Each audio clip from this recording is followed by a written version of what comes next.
What's up, guys? Welcome to the Honest Tattooer podcast. My name is Jon Mesa, and I'm joined by my co-host, Matt Truiano. Hey, how you doing? And we're back on another episode. We're glad you are here with us again, another week and a new year, most of all. Happy New Year. Happy New Year, guys. Thank you guys for all of you that have supported us through the past year, and we have a lot more stuff coming out for you this year. And this week, we're by ourselves again. We ended the year by ourselves and we begin the year by ourselves. It's kind of nice. Yeah. Actually, no, I think wasn't our last episode actually was with Emma. That's right. That's right. Emma was here with the last episode, and that was a really good conversation. I want to start off by saying, guys, like this video right now. Go share, and make sure that you're following the podcast on YouTube. We really appreciate it. Every bit of subscribers on that really means a lot to us. And if you are so kind, please join us on our Patreon account. There's a lot more stuff that we share there that you guys don't get to see on these open kind of things. A lot more private talks. Yeah. So we have an after show on our Patreon that we put on every week, or just about every week.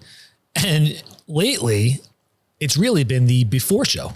We always kind of warm up with our after show. Yeah. And I feel like that's good. It's kind of getting the juices going. Yeah, for sure. So if you want to see those before shows, head over to patreon.com/honesttattooer and you can sign up to become a patron supporter.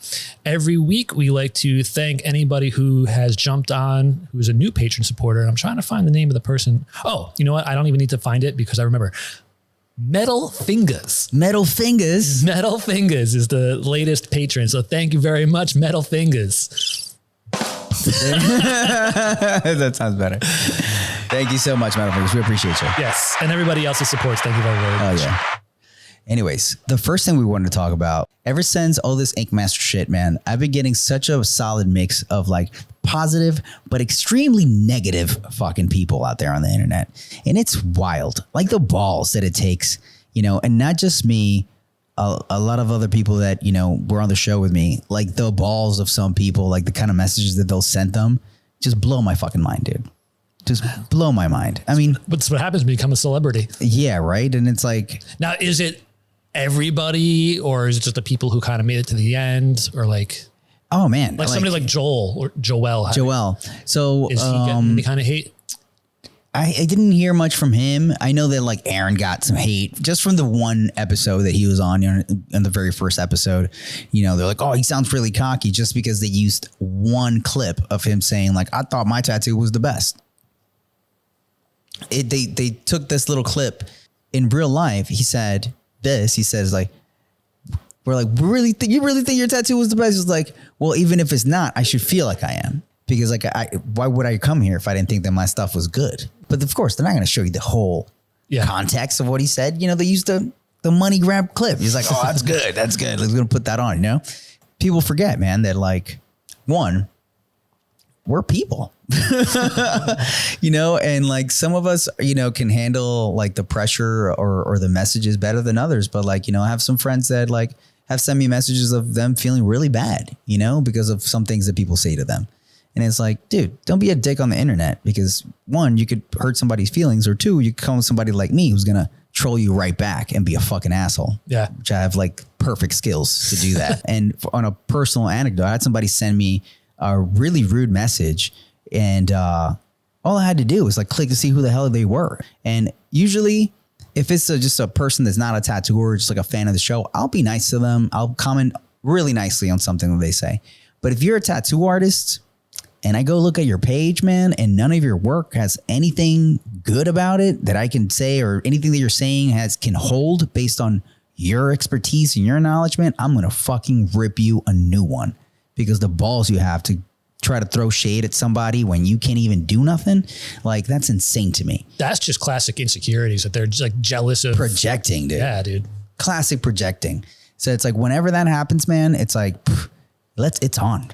It's on, and I've had anything from people talking shit to people, once I talk back, them threatening me, they want to come beat me up. I'm get the fuck out of here. But dude, I wish you come beat me up, because I'll just call the cops. I'm not going to fight you, bro. I'm not gonna let you touch me. Too pretty for you, bro. Like, I'm gonna protect my face. But like, straight up, like, that's just weird. That's just weird to me. I'm like, how are you this invested? You know, I watch trashy reality shows. I've never wanted to message those people. I mean, Right? Yeah, dude. Like, That's true. Like, I didn't even think about that. yeah, dude. I watch a bunch of reality shows, you know. I've never watched fucking Survivor and be like, oh, dude, let me find this guy on Instagram, tell him how much of a dick he was for not sharing that water with the rest of the group. Like, get the fuck out of here, dude. That makes no sense to me. It's wild. Yeah, that was my bit on that. Other than that, man, I think it's been a great experience, and being able to connect with like people that watch the show, and reading people's like opinions about like what was good, what wasn't good, or it's like, and everybody's entitled to their opinion. I have no problem with that. I think that's fair. Are people, I guess they're still like catching up with the show. I'm assuming there's people who haven't seen the whole thing yet, or like they're just finishing it now, and now they're coming out to be like, attack you about it. Or whatever. Yeah. Because it's fresh in their mind. It's fresh, you know, and they're like, I feel like a lot of people like to binge watch shows like that. So they want to just see the whole thing. They didn't watch week per week. And that's kind of interesting to see people's opinions and how things were, and of how my personality on TV is, you know. And then I think it's funny. My favorite thing is like, oh man, you seem like such a douche or like a dick on the show, but then everybody that was on the show is super cool with you. And I'm like, yeah, dude, because I'm a nice guy outside of the show. You know what I'm saying? Like, it's how I am on TV, man. Apparently I come off like a dick on this show. I've had a couple of experiences of people be like, man, what's going on with you? Heather was up at Hudson Valley during one of her stays, and she was telling me that one of the guys up there was like, what's it like working with Matt? He's kind of a dick, right? She's like, no, dude, he's the nicest guy ever, dude. Get out of here. I don't know. I think it's just how people, they take just one version of you, and then that's it. And then like, oh, I'm going to make this person be this. Yeah. It's like, whatever. It's fine. Something that I've learned, and I kind of knew this already, but reading the comments in our comment section over the last year have really solidified this, that once people have a perception of you, they're going to stick to that no matter what. Mm-hmm. And also they're going to hear what they want to hear. Yes. Whether that was what was said or not, they're going to be like, oh, this is what I read. This is what I think. And now like all bets are off of what the reality is of what was said. Just whatever they want to hear. That's it. They're going to argue to the death based off what they think. Based on what they think. And, you know, I saw this thing the other day. I mean, I wish I could pull it up, but it was very good. And it's about whenever, oh yes. If you guys haven't ever came across a guy called the Gestad guy on Instagram, I suggest that you go find him because he's freaking hilarious. And it's Gstaad, Gestad guy. And it's this guy making a parody of this kind of person. And basically he was saying kind of like, whenever you're doing something right, you're going to find people that will dislike you. And that's as simple as I can say with like that, what he was trying to say. Whenever you're doing something, people are going to find a reason to bring you down, to dislike what you're doing, because it triggers them. And it feeds back to what you're saying, like their own insecurities come out. You know what I'm saying? Like, oh man, like this guy is putting himself out there. Why is he talking like that? Like, why does he think that he can do that? I'm like, you could too, man. Like, you could too. No one's stopping you, bro. Like, you know, like, fuck, just go talk. You know, if you have people to listen to, cool, man. You can't worry about, you know, what people are going to think about what you're going to say or anything like that. Cause then you're not going to be genuine. Right. If you're worried too much about how people are going to take what you say, then you're going to be too much of a politician about things where you're just like, oh, I don't want to lose that base, you know? Yeah. So I got to constantly edit how I say, so I don't make these certain people happy or these people angry over there, you know? So it's like, you know, just learn to just speak genuinely, and some people might like it, some people might not. And, you know, that's what it is. It's how you know you made it, when you've got haters. Yeah, absolutely. Plain and simple, man. Plain and simple. So the thing that I wanted to talk about was no-shows. Oh, shit. Yeah, dude. Man, it's the 6th of January. Yes. I've had 3 days of work this week. Mm-hmm. 2 of those days I had no-shows. Damn. And actually, while we were setting up just now, I got an email from the guy who no-showed me today. Oh, shit. What did he say? He goes, my sincere apologies for missing today's appointment. Firstly, if you need to take the deposit to make up for the lost time, I completely understand. Well, yeah, fuck yeah, you're not getting that back. Yeah. Please let me know what's best, either to send you a new deposit and how to schedule our next session. Well, I'm going to tell you right now, guy. I started, so he was going to finish or at least work on a sleeve that I started in 2019. Oh shit. And I haven't tattooed him since 2019. Sheesh. And this is probably the 5th time that he's either no-showed, canceled, or rescheduled. I'm done. Dude, but I'm done. I'm going to tell you this right now. It's 5 times, you know, I take $300 deposits. Dude, you want to give me $1,500 for fucking nothing, dude? Like, that's sick. like, just think about it like that, you know? It's like, this guy is willing to give you $1,500 for nothing. You know, I know it's nice. Like I told you that today. I was like, just think about it like that, man. Just, you know, you got the easiest day at work. You know, you got a paid day off. Yeah. Yeah, you're right. But I mean, you either get the $300 deposit or you get the $1,500 payday right then and there. Correct. It's a big difference. Absolutely. Big difference, you know? And you also, you know, you get to do your work. You know, you get to do, which is at the end of the day, the best thing, you know? The only upside to it these past 2 days of coming in and not having anybody to work on. Well, actually, am I allowed? No one told me I'm not allowed to say this. I have an upcoming project with Tattoo Smart. I have to do a couple of stamps for a new brush set that's coming out. So I got to work on some brushes. Nice. Yeah, so at least I got some work done, but yeah, whatever. It is what it is. Yeah. I feel like that's, whenever I've had like a cancellation or something last minute like that, I always either say like, oh, sweet, I get either a day off that I needed, you know, especially when it's moments where you're like fucking slammed, you know, it's more, you feel it more on times like this when you already had, you know, a no-show during a week and you get another one, you're like, God, this guy's getting kind of like, his no-show hurts double, you know, because of the other person. Exactly. It's like, you're even more mad. You're like, you're the second one this week. You're an idiot, you know? Man, I was telling you before, I haven't had a no-show in years. I think since I set up App Toto, where people get reminders, I haven't had a no-show. Same. I feel like people have been way more on it. And if they can't make it, they immediately like send it through the App Toto, like, you know, and they say like, oh, I can't make it. Yeah. You know? Oh, so actually I want to put this out there. Because my no-show yesterday, I don't know if we should like send out alerts or whatever, but this girl had an appointment with me. She booked months ago. So originally she goes, I have a spot on my leg. Do whatever you want with it. I don't care. Just fill the space. I'm coming up from Virginia. As long as you can finish the tattoo in one session, do whatever you want. Cool. That was the initial conversation. Mm-hmm.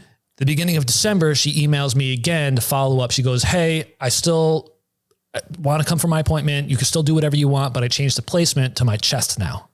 Same thing, as long as you could finish it in one session. It's not email her back. The original spot on her leg was only about this big. Oh, wow. And I email her back. I'm like, hey, that's awesome. I would love to do a big chest piece, but I'm not going to be able to do an entire chest piece in one day. Yeah. So I was like, let me know what you want to do. If you want to still do your leg, if you want to come back for multiple sessions, just let me know so I know how to prepare for this. Never heard from her again. So a couple of days go by and I email her back. I'm like, hey, you know, our appointment's coming up. Just want to follow up, make sure we're both on the same page. No response. So now she gets an automated text message for a reminder of her appointment. She doesn't confirm. I have her Instagram name is tagged in the bottom of her emails. So I'm like, all right, I'll send her a DM because I know that she DM'd me once before about this appointment. I'm looking for her DMs. They're gone. Wow, dude. Does anyone know the phone number? Wait, there's more. There's more. There's more. The phone number that she has listed in the contact for her appointment booking, not in service anymore. Man, she had another phone number at the signature of the emails. We called that number, and that was a tattoo shop she used to be an apprentice at. She's not there anymore. They don't know where she is either. Damn. So if anybody knows, her Instagram name is Butterwinks. Her name's Mallory. If anybody knows anything about this girl, I hope she's okay, but. That's so wild. Yeah. She just disappeared off the face of the earth. Yeah. But her Instagram is still there. No. Oh, it's not there at all. Not there. It's just, that's also gone. Yeah. Everything got deleted. Maybe she joined a cult. Like, that's the only thing I could think of. Like, maybe she joined a cult. So yeah, I hope that everything's okay with her, but That's I don't know. wild. Or she changed her Instagram name. Change her Instagram, her phone. Like her phone's not in service anymore. You call the phone, it's like beep, boop, boop, boop, boop. Yeah, This the number's whole not in like, service anymore. damn, that's wild. Maybe you spoke to a ghost, man. You're talking A ghost to who paid me $300 deposit. You're talking to a ghost the whole time. Like this girl never existed. Oh man, that's wild. That's wild. Honest Tattooer is brought to you by Ink Maps, the ultimate tattoo app for tattooers. Upload your image and instantly read dominant colors and get precise color matches for any tattoo ink brand. You can mix colors, see how they look on your client's skin tone, and even explore value isolation and stencil creation. Compare brands, dive into color properties, and achieve perfect color harmony every time. Import your palettes into Procreate and Photoshop, plus conveniently attach projects to clients for future reference. You can simplify your tattoo process with Ink Maps. Download now and revolutionize your artistry. Use coupon code HONESTTattooer for 50% off your first year subscription. Honest Tattooer is also brought to you by Tattoo Armor. Literally the best way to wrap your client at the end of the day. No mess, no adhesives, and they are super comfortable. You can try it for yourself by going to tattooarmorusa.com. They were able to hook us up with a 20% discount for our followers. Just use the code HONESTTattooer on your next order. Introducing the Tattooer Health Club, your secret weapon for longevity in the tattoo industry. If you felt the toll tattooing takes on your body, the pain, tingling, or numbness, you're not alone. Founder Jordan is a tattoo ergonomics and therapy expert with nearly a decade of experience. He's pulling back the curtain on our broken healthcare system to empower you with knowledge. So say goodbye to dismissive doctors and gain the confidence to care for yourself. Join the club, access Jordan's free book and customized warm-up routine. It's for serious tattooers, and don't miss the Ergonomic and Therapy Secrets Masterclass. It's time to prioritize your health and set yourself apart in this evolving industry. Get started today at the Tattooer Health Club and let your ink shine. That's right. Use coupon code HONESTTattooer to get 10% off your warm-up routine or your self-paced masterclass. I've seen like a good amount of people like kind of reflecting still on like slow season. I'm like, my guy, it's been slow season since like freaking months now. We're just in a slow time of our industry. When was Ryan on last? Because I feel like he came on to talk about slow season. That was a couple of weeks ago at minimum, right? Yes. I'm going to say that was that around Halloween? Yes. I think it was like right before Halloween, maybe. Okay. So it's over 2 months. Yeah. And I'm like, like what, it's still going to keep going. Like the economy just doesn't really show any signs that it's going to be like magical, like change anytime soon. I don't think that that's going to change things. And it's still, the industry just gets more saturated. There's a lot more tattooers that are really good. If you're struggling out there, you got to figure out a way to stand out. Even here at No Idols, there's some artists that stay continually busy and some that don't, unless you can reflect and think of like, what can I do to change this for myself? Because at the end of the day, man, like there's more artists popping up and a lot of them are good. You can't keep doing the same thing over and over and think that shit's just going to magically change, or that it's just like, oh, the season, like, of course it's going to get a little busier when the weather gets a little nicer. There's more people on the street, more people looking at skin, more people see tattoos, but that's going to happen every year, man. Yeah. And if you're trying to, I know for a fact, like, for us that have kids, like you have kids and try to feed a family, you know what I'm saying? Like it's not going to cut it. Like, well, slow season, kid. Like that's not going to work. Like shit, man. How to beat slow season? I'm going to tell you guys to just really work on your clientele a lot more.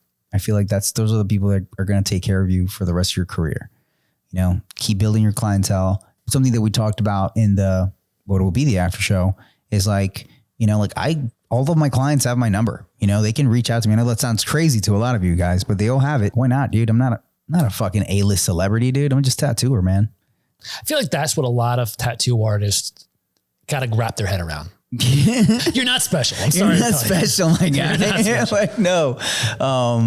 If you're not willing to offer great customer service as well as great tattoos, dude, there's somebody out there, probably a younger tattooer that's really good, that is. And if people are not going to get it from you, they're going to go somewhere else and get it there. They don't want to hear that. Oh, well, this is not really my style, or this is not really like what I'm looking to do. Like there's too much of like early tattooers trying to be artists, you know, like they put the artist too much in front of, they put the artist in front of the tattoo. Yeah. And it's like, nah, my guy, you're a tattoo artist, not an artist that does tattoos. So like, you know, humble yourself a little bit, realize that you are here mainly to provide a good service to people in a place where there's so much competition. You got to figure out a way to stand out, unless you're a fucking tattoo wizard, that you're just so good that people just fucking flock to your doors, you know, to be first in line and get one from you. Then you're just another tattooer, my guy. And I know that sounds shitty, but that's just what it is. Yeah. I mean, it's what it is. Yeah. It's what it is, my guy. I got nothing to add to that. Yes. You're right. So, you know, get it together, people, you know, work a little harder. Together. Get it together, you know. Stop fucking around. You know, I tell that to myself all the time. I don't know if you noticed, because I catch myself doing it all the time, but it's me, obviously. But when I was drawing in front of you all day today, I don't know if you happen to notice, you were focused on the tattoo that you were doing. I'll draw a little bit on my iPad. 5 minutes go by. Let me check my Instagram. All right, stop. Let me stop looking at Instagram. All right, let me draw a little bit more. Let me check my emails real quick. And like after doing that a couple of times, like I tell myself, like you're fucking off. Stop being an idiot. Yeah. And just get to work. And I feel like a lot of people need to tell themselves that, because unless you're dedicated to putting out consistent good work, you're going to get left behind, because there's people out there who are doing consistent good work and they're hustling their asses off. And if you think for a minute that you can kind of just mosey on through, you're going to get beat. Yeah.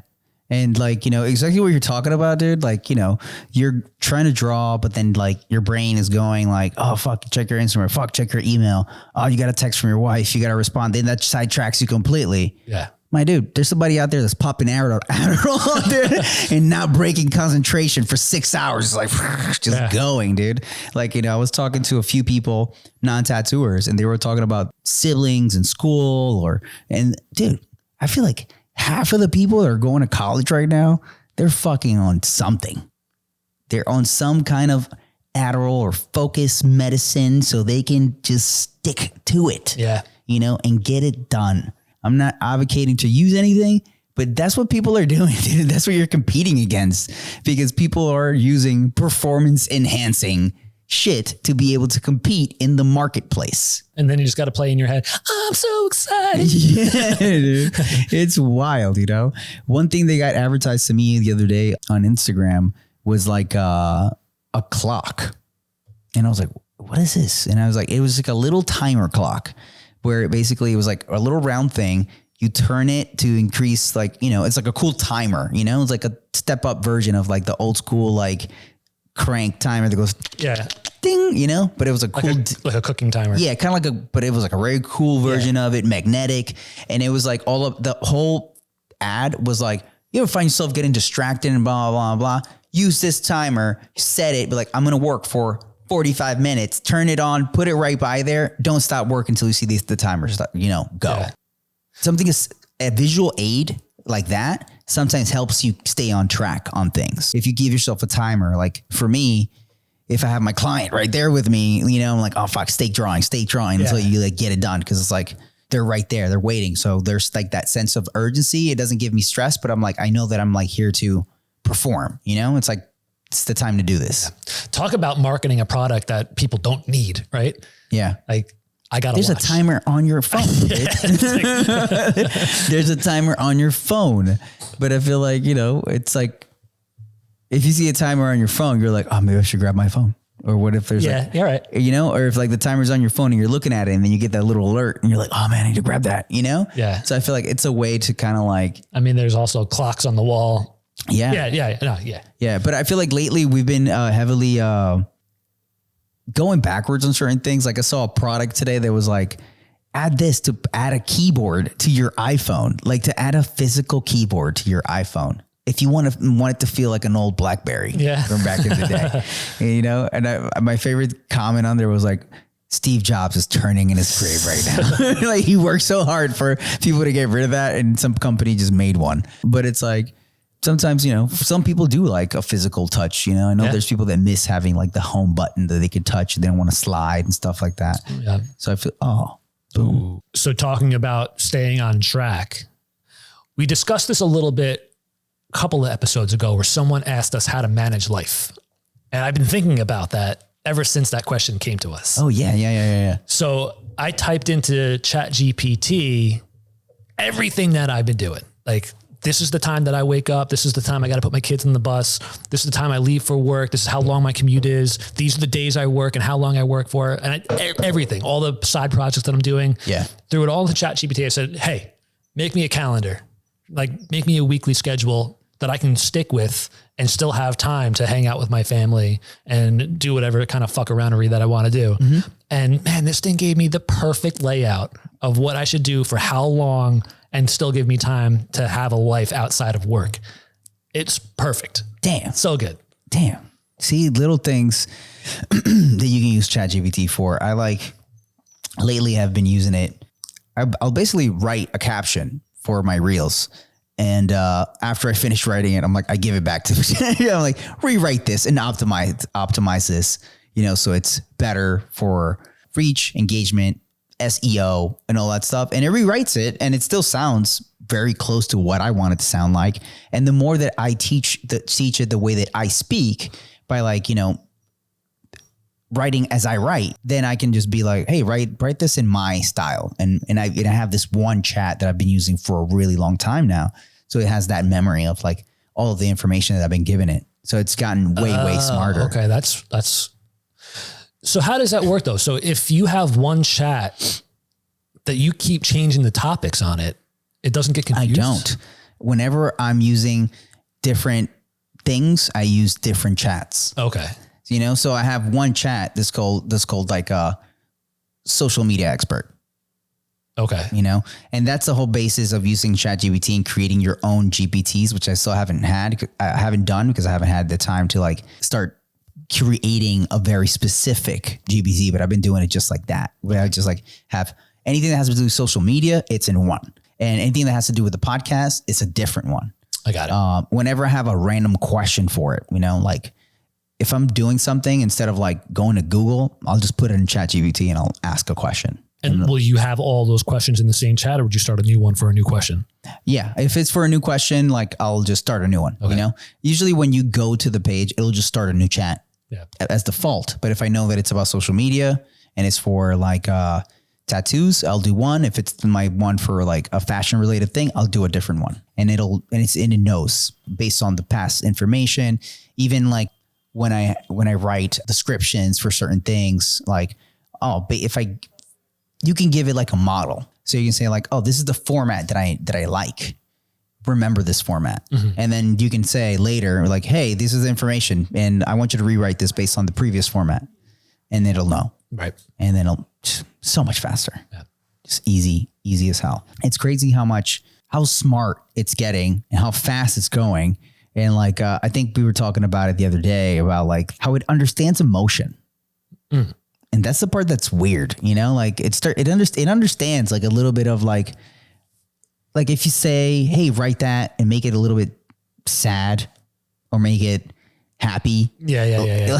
Like it gets it, you know, like it gets like what words are more emotive, like, you know, in our, you know, terms or of like, oh, make it more like trippy, psychedelic, silly, you know, like it just gets it. Yeah. You know, it sounds like that's crazy. Yeah. Cause Siri don't get happy.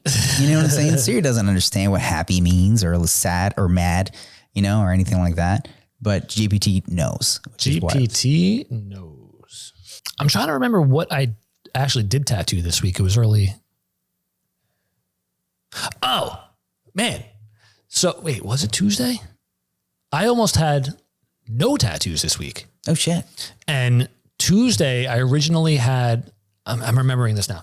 Tuesday, I originally had an appointment for someone. I don't know who it was. They had to cancel. So I'm thinking, all right, whatever. It's like, I think Tuesday was the 2nd. I was like, yeah, I'll just take another day off after the new year. Whatever. No big deal. So for a week or two leading up to that date, my wife, Nicole, she was like, are you going to fill that date? You're just not going to go to work? Because she knows, like, usually when somebody cancels on me, I'm on. I'm trying to fill that spot really well. And I was like, no, it's whatever. I'll just take the day off. And she knows how I am. She's like, I know you don't want to take the day off. I'm like, nah, whatever. And it's so funny. Like, something in the universe is just telling me to keep that date available. Yeah. So Tuesday rolls around, I'm at home and I live an hour away from home, from the shop. And Caro texts me. She's like, hey, you coming in today? I'm like, no, my appointment canceled. No, your appointment's here. You're like, what? What are you talking about? Who is it? And then she tells me who it is. I'm like, fuck this. And she goes, yeah, she just flew in. I'm like, what are you talking about? So the girl that I wound up tattooing on Tuesday flew in from Ohio. Mm-hmm. And I rushed in here. I got here as soon as I can and started tattooing her. What did I do on her? Oh, I did a meerkat. Yes. I remember this one. Yeah. So I did a meerkat on her. It was really fucking cool. So I tattooed her for a couple of hours and she's pretty quiet. So we didn't really talk much. And then at the end of the day, I apologized again. I was like, oh, I'm sorry. I forgot about the appointment. I don't know what happened. It just wasn't in the calendar. And she was like, oh, you know what? I was thinking about it. We may have not had an appointment today. You're like, what? She goes, yeah, normally our appointments are on Saturdays. So maybe instead of on the 2nd, it was supposed to be the 27th. And maybe just the 7 got knocked off of like an email chain or whatever. I'm like, oh, all right. And then I looked and sure as shit. She had an appointment for the 27th. Yeah. But she flew in. She booked a flight. So I was like, oh, we did it. We're here. That's wild, dude. That's so funny. Damn. So yeah, I almost had no tattoos at all this week. But yeah, it would have been a bye week. It would have been a bye week. Oh man. Like today I did a tattoo. Oh man, that thing was challenging as fuck. But I enjoy doing tattoos that like push me to do. It's funny because like the last episode I was talking like, oh man, I don't want to use like 3-liners anymore. Oh yeah, that was pretty nice. Yeah, and then everything I did today was like with a 3-liner. Like 3 and like my bold line was like a tight 7. But everything was like a 3-liner on a sternum. But it's what she wanted, you know. She wanted like a cool kind of like dainty kind of tattoo like in the middle. And it was the sword in the middle was like a sword from Lord of the Rings. Okay. It's like cracked. One of you nerds probably knows what the hell it is, you know, but I don't know what it is. But it was a cool design, cool idea. Doing those tattoos is so nerve-wracking because you never know how they're gonna sit. Yeah. You know, she sat like a rock though. And there was not one moment where she flinched or breathed too hard or anything. It was just like easy and it made it a breeze. And it's one of those designs that like has flourishes and it's so symmetrical that like any little thing would have just made it terrible, you know, but I was pumped that I was able to just focus on the work and take my time and make it look super clean, super nice. For the end of last year, I put up back piece and I was like, I want to do more work like this. If anybody's interested in doing these bigger scale pieces, hit me up. And I got a couple of people who wanted to do the design that I posted. And then after the first one claimed it, I started telling people, it's like, I'll do something similar. And then people are like, oh, I don't really want that, but you know, I do want the idea of a back piece. And I'm like, okay, cool. So I booked a couple of back pieces for this year. So I've got a couple of big projects. Mm-hmm. And I also wanted to do something similar as a chest piece, similar to what you did today, like start off as a floral piece in the center, but kind of branch out. Yeah. And then I was thinking, I've seen some really cool ones that are like floral pieces. They start at like the front of the shoulder and kind of work their way in. Yeah. And I want to do a couple of designs that kind of will allow me to do bigger chest pieces because they're hard and I don't really get to do a lot of them. Yeah. Not a lot of people want chest pieces. I get it. It's pretty. It's like, one of those tattoos. It's a commitment. They hurt and they take time and they cost a lot of money. Yeah. They look fucking cool. But they look super cool. Like when I got my front done, like I knew that I wanted to get like a nice full front. You know, I was like, I want to do the full front, and making that decision early on was one of the best things that I did. Because at that point, I only had like arm tattoos. I had nothing in the middle of my body. I was like full front, full back, big thigh pieces. Like I'm not going to go small. And that was a great choice.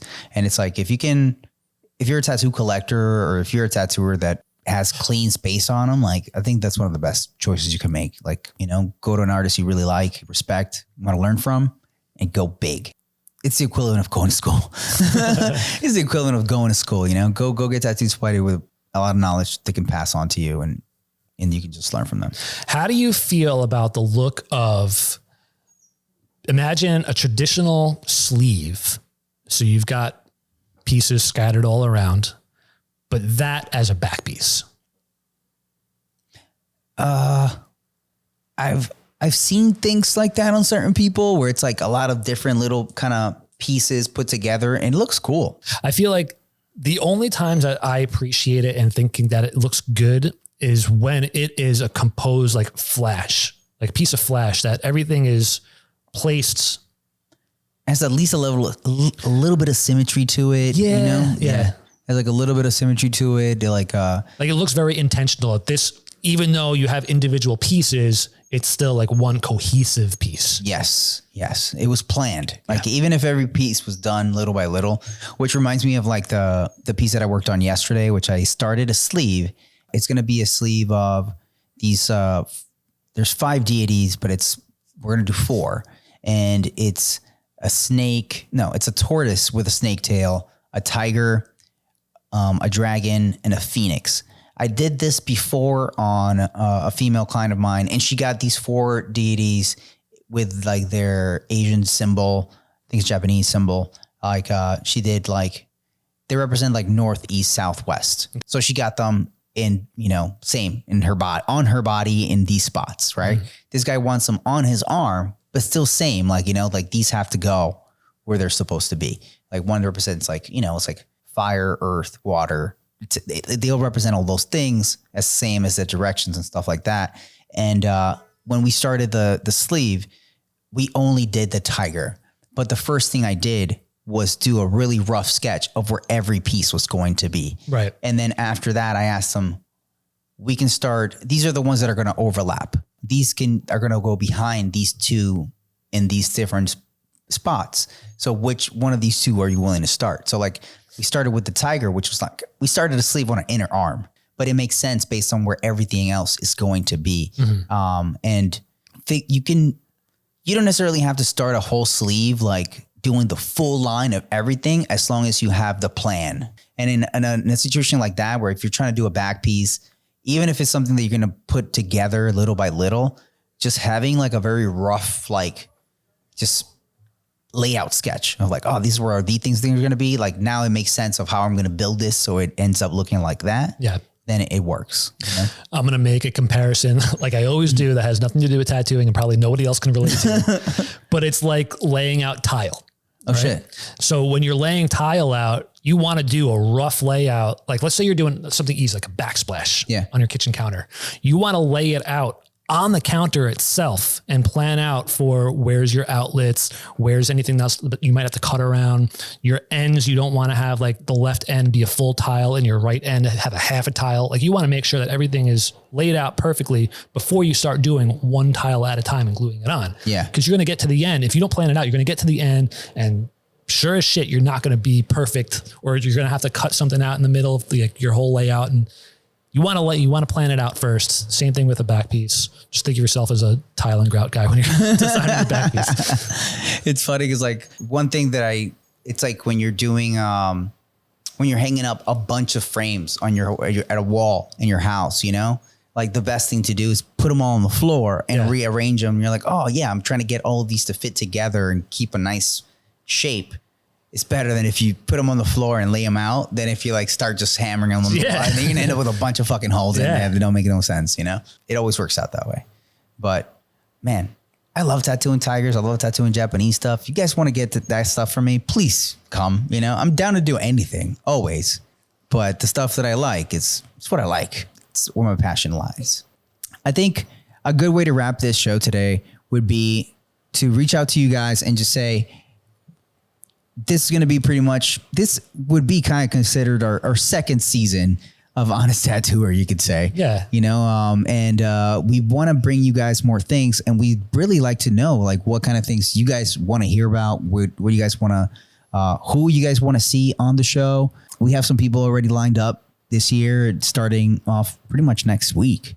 So it should be a pretty action-packed next couple of months. But should we announce those people or should we keep it a surprise? we'll keep it a surprise. All right, you got to pay attention. We'll keep it a surprise. But we have quite a few guests coming through. We would love to know like who you would want to see here and what you guys would want to hear us talk about.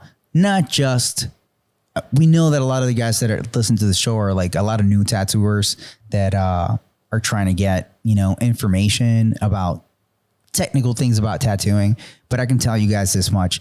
There's not much technical shit that we can give you like through a podcast that you can't already get through like a million other things out there that to me still are just not it, man. You really need to get your hands dirty with tattooing. You need to be around people. And I had a really nice message from someone that told me that, after watching me on Ink Master and me talk about tattooing, that it motivated them to want to start tattooing. And I was like, good for you, man. Like, good luck on your journey. That's all I tell people when they tell me that. Yeah. He said like, oh, there's not that many shops in where I live at. And there's not, so I'm going to just try to wing it, and I was like, well, that's going to be a hard road, but still try to find your tribe, man. Because if you find your tribe, it might take some time, but it'll be well worth it. If you take the time to find people that are going to, push you and motivate you. Apparently people think that we do give valuable technical information. Maybe we got tagged in someone's story. I don't know who this girl was, but I clicked on it and she was talking about how she was like, oh yeah, if you want to learn how to tattoo, there's a lot of really good information out in the world. And she tagged us and then she tagged another podcast, I think. And she was like, you can learn a lot of information from these guys talking about us. Yeah. And I thought that was really cool that we got tagged. Yeah, that's awesome. I don't know how much information we're actually giving as far as like how to tattoo. Yeah, I don't think there's not a lot of how to tattoo. But it's really cool that people find what we're giving out as a valuable like learning source. Yeah, I appreciate that so much, guys, because I feel like, the biggest thing that we try to give you guys is inspiration. Right. Inspiration to be the best version of yourselves, be the best tattooer you can be, and to really devote yourself to this craft because it's a beautiful one and it's a long journey of learning. And like, we've been doing this for many, many fucking years already.